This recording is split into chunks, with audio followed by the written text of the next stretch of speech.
Alright, ladies and gentlemen, welcome back once again to Project JNJ. Please subscribe to this channel to get latest information of geopolitics. जब भी USA और India के relation की बात होती है तो एक वर्ड बार बार रिपीट होता है, स्ट्रेटेजिक पार्टनरशिप।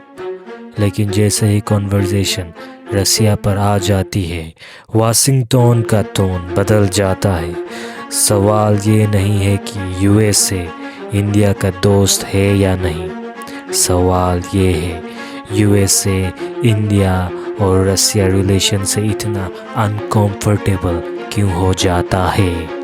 इसका जवाब सिर्फ यूक्रेन वार में नहीं है, इसका जवाब जियोपॉलिटिक्स के पावर स्ट्रक्चर में छुपा है।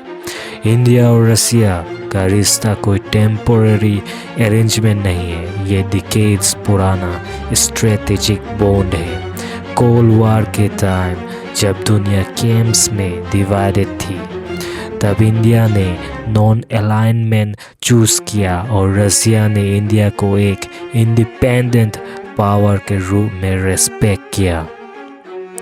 1971 के वार से लेके डिफेंस टेक्नोलॉजी तक रसिया ने इंडिया को सिर्फ वेपन्स नहीं दिए, रसिया ने ट्रस्ट शेयर किया और जियोपॉलिटिक्स में ट्रस्ट सबसे रेयर करेंसी होती है। आज भी इंडिया का large part defence ecosystem Russian origin का है। इसका मतलब सिर्फ इक्विपमेंट नहीं, इसका मतलब है ट्रेनिंग, मेंटेनेंस और लॉन्ग टर्म कोऑर्डिनेशन।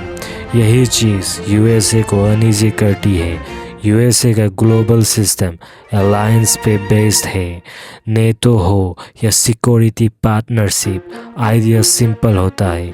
अगर कोई यूएस के साथ पार्टनर है तो एक्सपेक्टेशन होती है कि वो स्ट्रेटेजिक मैटर्स में भी यूएस के साथ खड़ी होगी।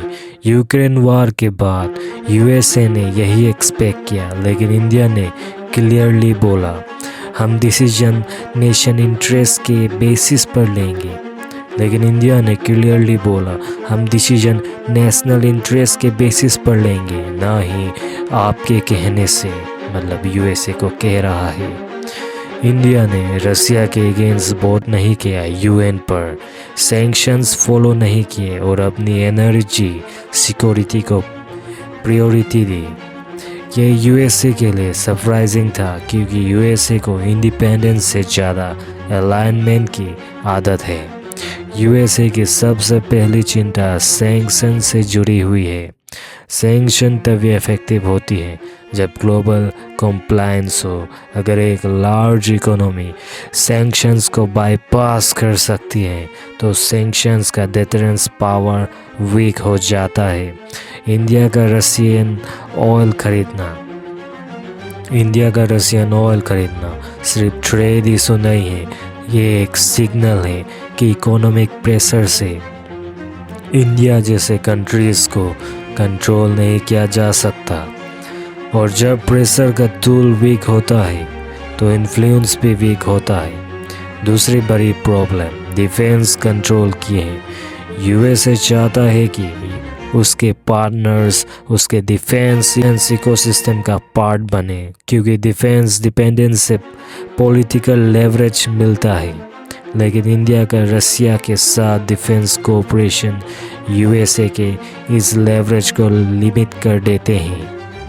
इंडिया अपनी स्ट्रेटेजिक चॉइस किसी एक सप्लायर के हिसाब से डिजाइन नहीं करता, और ये अप्रोच ट्रेडिशनल अलायंस सिस्टम के लिए डिसरप्टिव है। सबसे बड़ी वजह इंडिया का एग्जाम्पल, यूएसए को प्रॉब्लम सिर्फ इंडिया से नहीं, यूएसए को प्रॉब्लम है इंडिपेंडेंट मॉडल से है जो इंडिया रिप्रेजेंट कर रहा है। इंडिया ये दिखा रहा है कि आप यूएस के साथ काम कर सकते हो, रसिया के साथ भी काम कर सकते हो और फिर भी ऑटोनोमस रह सकते हो। अगर ये मॉडल सक्सेसफुल हो जाता है तो दुनिया की और कंट्रीज़ भी यही अप्रोच फॉलो करेंगे। और जब ज़्यादा countries independent decision making choose करती है तो यूनिपोलर डोमिनेंस नेचुरली डायलूट होता है, इसलिए डिस्कम्फर्ट होती है। बहुत मेहनत से बनाता हूँ वीडियो, बहुत काफ़ी रिसर्च करना पड़ता है आप सभी के लिए। 2 महीनों से काम कर रहा हूँ यूट्यूब चैनल पे। नए सब्सक्राइबर बढ़ाए, सिर्फ वीडियो बनाते जा रहा हूँ आप सभी के लिए। Please like and subscribe, share भी। You can donate little amount, जितना आप सकते हैं आप डोनेट कीजिएगा प्लीज़, जिससे मैं और भी नया से नया खतरनाक से खतरनाक वीडियो बना पाऊँ।